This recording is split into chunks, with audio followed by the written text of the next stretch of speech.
사랑하는 일산충신 성도 여러분, 오늘도 이 새벽에 나와서 하나님의 말씀을 나누고 또 하나님의 뜻을 구해가기 위해 모인 여러분들에게 하나님의 은혜가 가득하시기를 간절히 소망합니다.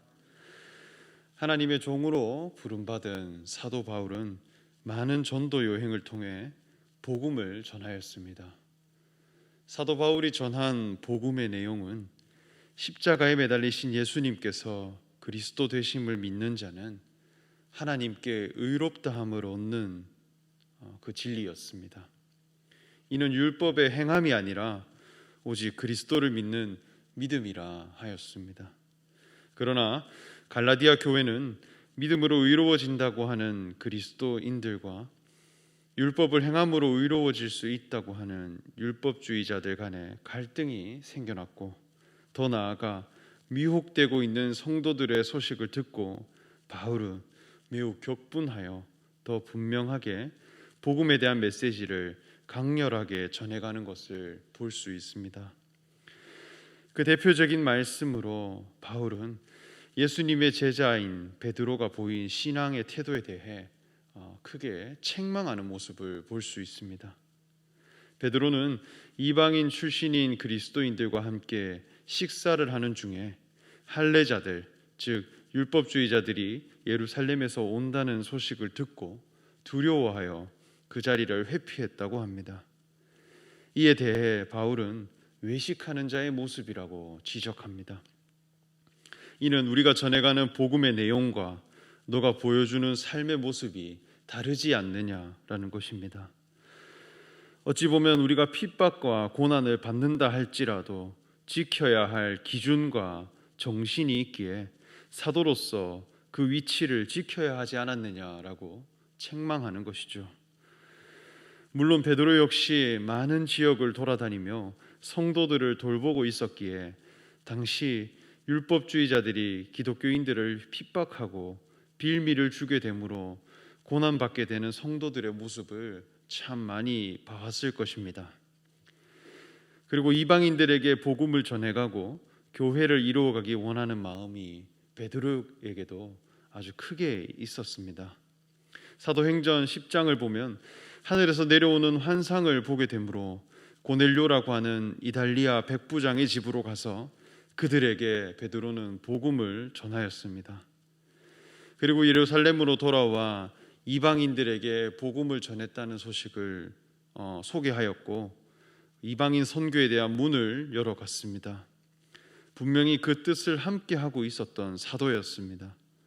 그러나 동시에 유대인들에게도 복음을 전해가고 있었고, 분명히 하나님의 율법을 지키는 자들 중에도 예수 그리스도를 믿음으로 거듭나는 자들이 있었기 때문에 어느 한쪽에 치우친 것이 아니라 갈등을 되도록이면 피하려고 했습니다.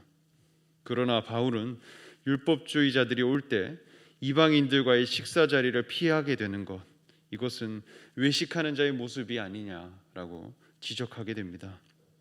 왜냐하면 이것은 교회 안에서 지켜져야 할 너무나 중요한 복음의 내용이 들어있기 때문입니다. 그렇기에 바울은 할례를 행할 필요가 우리는 없으며 오히려 이방인 출신인 디도를 사도로 세워 많은 이들에게 율법을 우리가 행함으로 지키지 않더라도 하나님의 복음을 전해갈 수 있고 그리고 사도가 될 수 있음을 이 정신을 지켜갔습니다.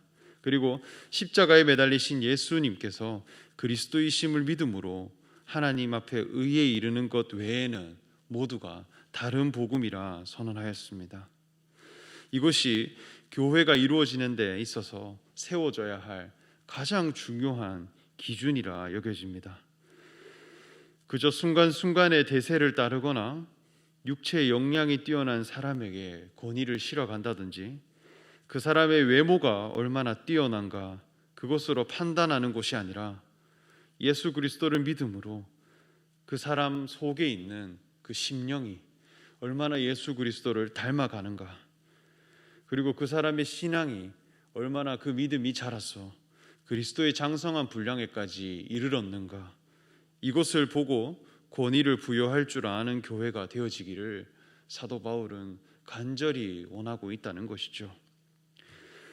저는 일산충신교회를 부임하고 청년부를 담당하면서 올해 세웠던 목표가 하나 있었습니다.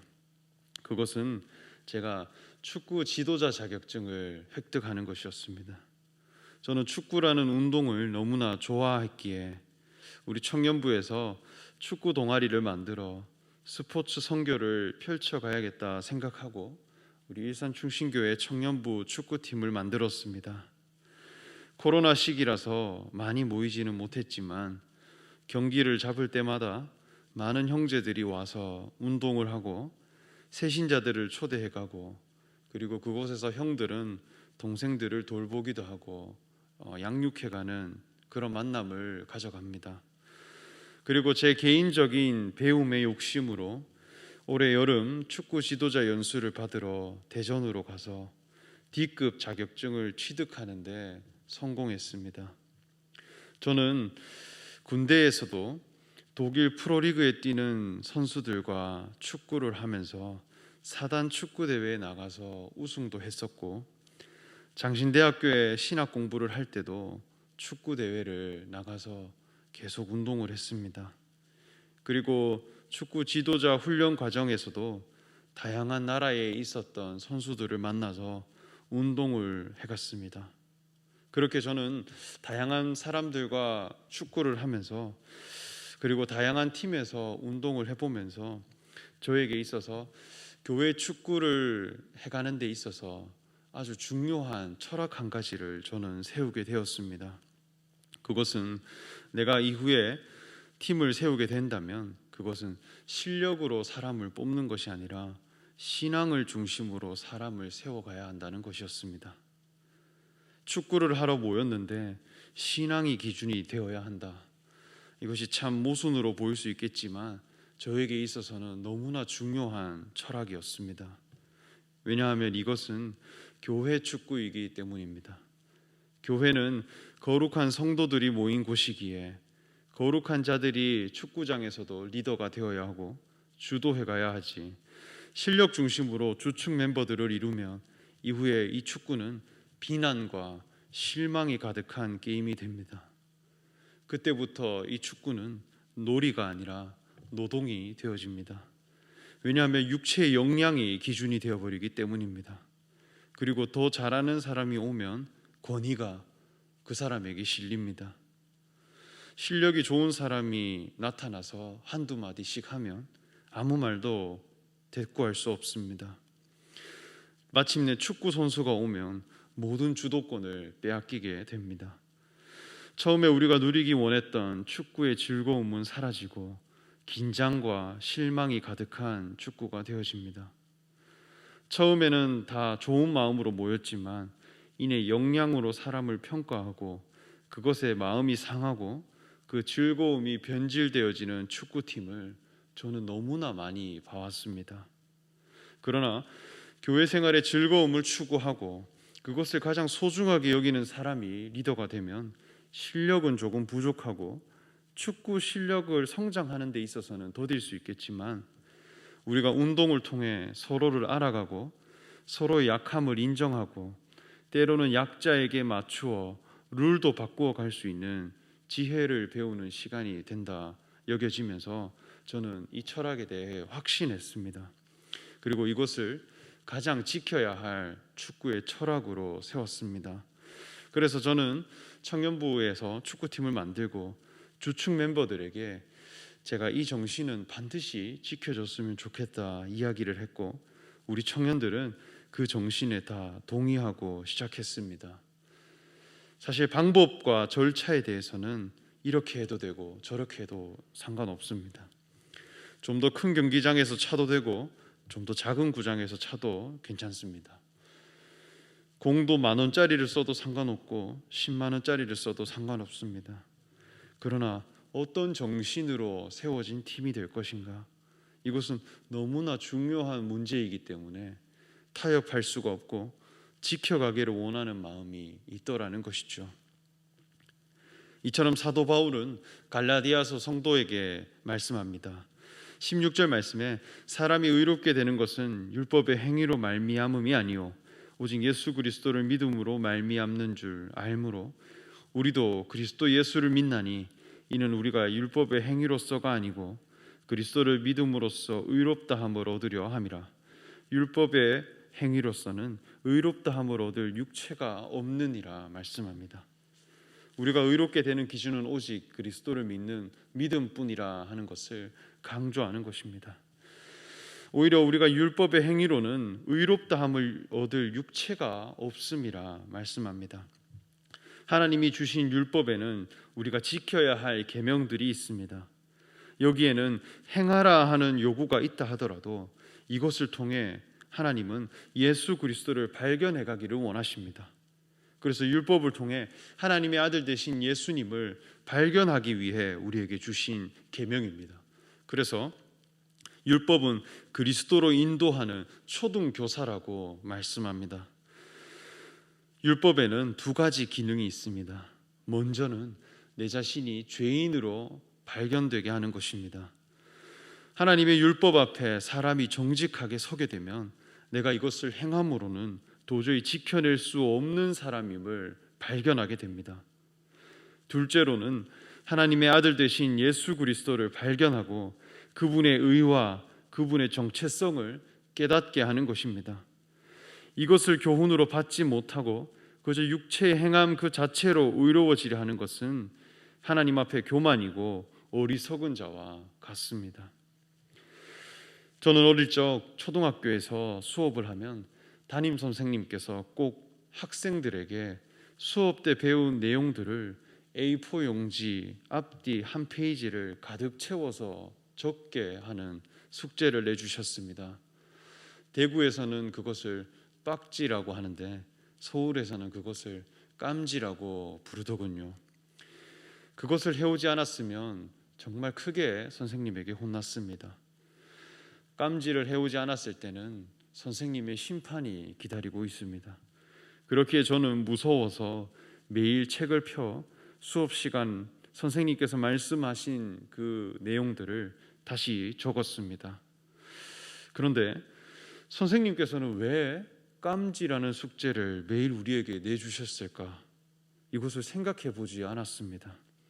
어떻게 하면 깜지를 더 효율적으로 빨리 써볼까? 그것만 생각했습니다. 왜냐하면 혼나기 싫었기 때문입니다. 숙제를 행하는 목적 자체가 심판을 피하는 것이기에 A4 용지 앞뒤 한 장만 쓰기만 하면 저는 만족하고 제출했습니다. 그리고 마침내 더 효율적으로 숙제를 하기 위해 볼펜 5개, 6개를 테이프로 엮어서 한 번에 많은 줄의 글씨를 쓰게 했고 더 합리적으로 숙제를 할 수 있는 방법을 찾아냈습니다. 그런데 사실 선생님께서 이 깜지 숙제를 내주신 것은 그 목적 안에는 공부를 하라고 하는 그 의도가 들어 있습니다. 깜지를 쓰면서 선생님이 수업 때 알려주신 그 수업의 내용과 그 교훈과 선생님의 마음을 배우라는 목적이 깜지 속에 들어 있습니다. 수업을 돌아보면서 선생님의 지식이 너의 것이 되도록 학습하라는 것입니다. 공부를 정말 잘하는 친구들, 그리고 공부를 통해서 영광을 얻기 원하는 친구들은 이 비밀을 빨리 알아챕니다. 그리고 깜지라는 숙제를 통해 공부를 합니다. 똑같은 숙제를 했는데 저는 글씨를 쓰는 실력만 늘었습니다. 그리고 깜지만 쌓여갔습니다.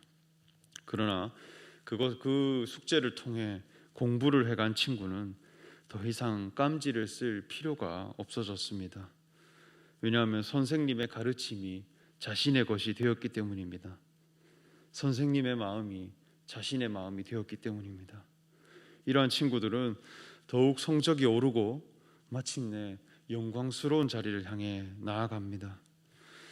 그러하듯이 하나님이 우리에게 내려주신 율법, 그 속에는 하나님의 아들 되신 예수 그리스도를 우리가 발견하고 그분을 교훈으로 받아 우리도 하나님의 자녀로 나아가게 하는 그런 초등교사로서 인도자로서의 역할을 감당하고 있다는 것입니다.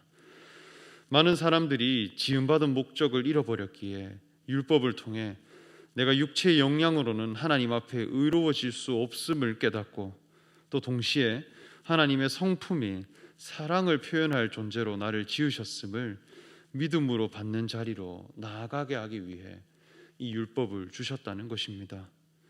그것을 우리에게 알려주시기 위해 예수님께서 십자가로 가셨습니다. 그리고 하나님의 율법에 의해 십자가에 달려 죽임당하는 자리로 나아가셨습니다. 어린 양의 운명으로 죽임당하셨습니다. 율법 앞에 우리는 죄인으로 나아갈 수밖에 없음을 예수님은 보여주셨습니다. 그런데 그 자리가 하나님의 아들이라는 자리라는 거예요. 그 자리가 그리스도의 자리고 하나님께서 다시 살리시는 은혜의 자리더라는 것입니다. 이것을 우리가 믿음으로 받으며, 이것을 우리의 삶의 자리로 받으며, 내가 하나님께 회복되어야 할 자화상으로 받아들인다면 하나님께서 우리를 이제 하나님의 자녀로, 우리를 그리스도와 같은 존귀한 자로 거듭나게 하신다 말씀했습니다. 이것이 바로 복음의 능력이라 하겠습니다. 19절 20절 말씀에 바울은 내가 율법으로 말미암아 율법에 대하여 죽었나니 이는 하나님에 대하여 살려 함이라. 내가 그리스도와 함께 십자가에 못 박혔나니 그런즉 이제는 내가 사는 것이 아니요 오직 내 안에 그리스도께서 사시는 것이라. 이제 내가 육체 가운데 사는 것은 나를 사랑하사 나를 위하여 자기 자신을 버리신 하나님의 아들을 믿는 믿음 안에서 사는 것이라 말씀합니다. 율법을 행함으로 의로워지는 세계에 대해서는 우리가 죽은 바 되고 그리스도에 대해서 다시 사는 자가 되어져 오직 믿음으로 그리스도의 지금을 회복해 가시는 저와 여러분들이 되시기를 간절히 소망합니다.